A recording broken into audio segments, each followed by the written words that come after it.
What I found is that men will fight with a woman like she's a man if she's fighting like a man. I was raised in a very country fashion, and I have in fact heard that saying before, but it was when I was trying to go fisticuffs with a grown man. I won, by the way. But I just have so many questions about what went on behind closed doors. Do you mean that by they stood up for themselves? Or like I'm not really understanding this here. Season 19, final episode, final part of the recaps. We made it. At this point in the episode, they were talking about an absolutely cursed trip, which the amount of times that they had to take professionals that were there to deal with the problems in their relationships on literal vacation should have been just the biggest red flag. Like, let's call it a day right now. But you know what? Hey, good for you for trying. So they had gone all on this thing, and they stood how they felt close to Kody or where they felt they were to Kody, and it was pretty bad. Then everyone moved where they were supposed to, and Christine was talking about how in that time she saw Robyn standing up to Kody, and that she didn't know that she could do that. And then when she asked Robyn, like, how do you guys keep from these fights going on for so long, she was told, He stays there and he listens to me, and I don't let him leave until we're done with the conversation. And I remember thinking, oh my gosh, I would never do that.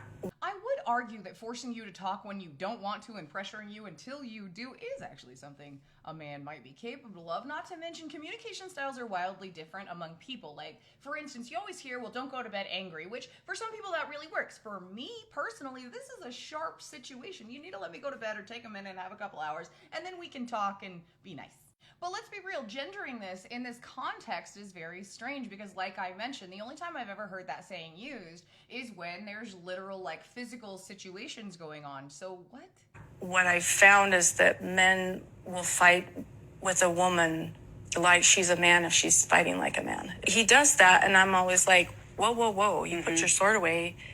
I'm your wife, and this isn't a place to pull your sword out. Emotional sword. And then, I'm going to be a woman. I'm going to talk as a woman. I'm not going to talk like a man. Yeah, around your wife is no place to pull your sword out. Keep it holstered or sheathed or whatever. Anyway, enough of that internalized misogyny. Then let's move on to the place where I literally, yelled at the TV. I couldn't believe he said this with everything that's going on. Bro. And they're getting another season, by the way. No, for real, they're getting another season. They're coming back for season 20. The bigger question, would you do it all over again? Marrying these women and living a plural life. Would you do it all again? No.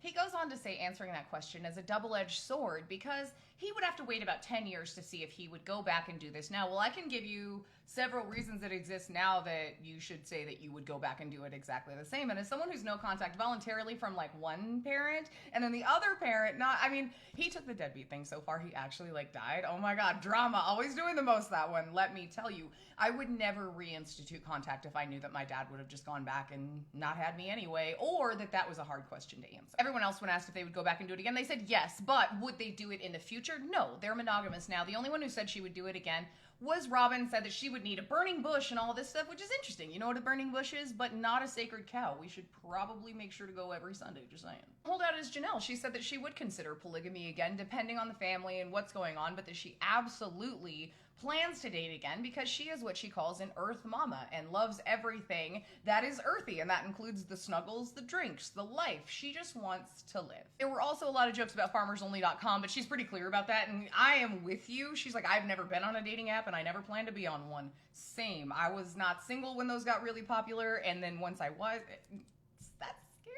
One of the real MVPs in the episode, who wasn't in the episode, was Jen, though, as always, just being really supportive of Meri, and supportive friends can make all the difference. She wants to buy her some stuff. He's going to buy me boxes of, I'm not going to say this. Of fun toys? See, that's what I just, protection.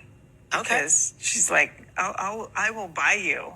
I'm like, I don't need a pot for me. Nothing's happening. See, I thought the same thing that Suki thought, because discreet packaging comes to your door. I know it's a small town. Nobody's going to worry about it. Because the other one seems kind of counterintuitive, but the other box, now that's useful.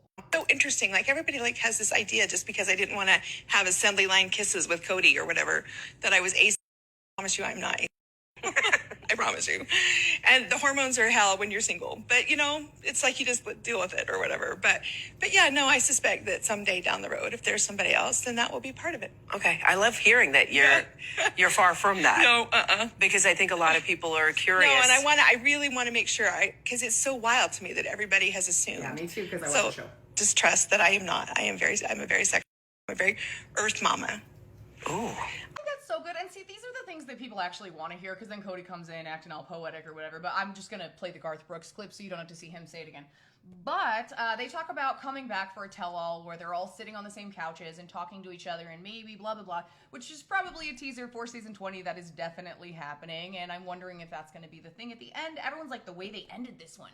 Because at the end, even Kody comes out at the very end. They've cut everything. He's like, cut the cameras, please. They already did. Like, you're not in control. Calm down. Back to that clip I showed you in the very first one I told you we Tarantino'd. Could have missed the pain, but I'd have had to miss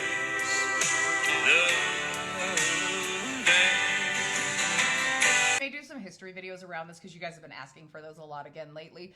But that calls it good for this season. We have cleared this house and exorcised the demons. I will see you at the next one, and I hope you guys have a great day.